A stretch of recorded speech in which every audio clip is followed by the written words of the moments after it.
മനുഷ്യന്റെ ചിന്തകൾ ലോകത്തിലെ ഏറ്റവും ആഴമേറിയ അതല്ലെങ്കിൽ കഠിനമായ ഒരു ഭാവമാണ്. നമ്മുടെ ജീവിതത്തിൽ എന്ത് സംഭവിച്ചാലും മനസ്സ് എന്തായിരിക്കും ചിന്തിക്കുന്നത് അതൊരിക്കലും പറയാൻ സാധിക്കുകയില്ല. അങ്ങനെ ഒരു ചിന്ത പല ആവർത്തി നമ്മുടെ മനസ്സിൽ താഴ്ന്ന നിലയിലാണെന്ന് തോന്നിക്കും. നാം എപ്പോഴും നമ്മെക്കാളും ഉയർന്നവരെ വീക്ഷിക്കുന്നു, അവരുടെ ജീവിതത്തെ വിശകലനം ചെയ്യുന്നു. എന്നിട്ട് സ്വയം ഒരു ഹീന വ്യക്തിയാണെന്ന് കരുതുന്നു. ഇയാളുടെ പക്കൽ എത്രത്തോളം ധനമുണ്ട്, ഇയാൾക്ക് എത്ര കരുത്തുണ്ട്, പക്ഷെ എന്റെ പക്കലോ? എന്റെ പക്കൽ ഒന്നുമില്ല. ഞാൻ എത്ര ഹീനനായ വ്യക്തിയാണ്.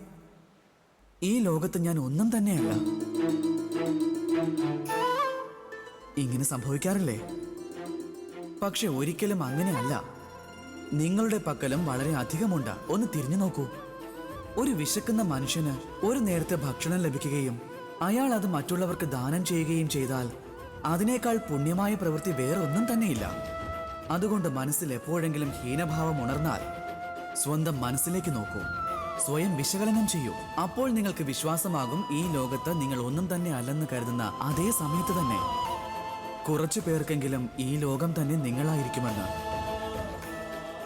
അതുകൊണ്ട് ഏതാണോ നിങ്ങളുടെ ലോകം അതിൽ സന്തോഷത്തോടെ ഇരിക്കാൻ ശ്രമിക്കൂ. രാധേ രാധേ.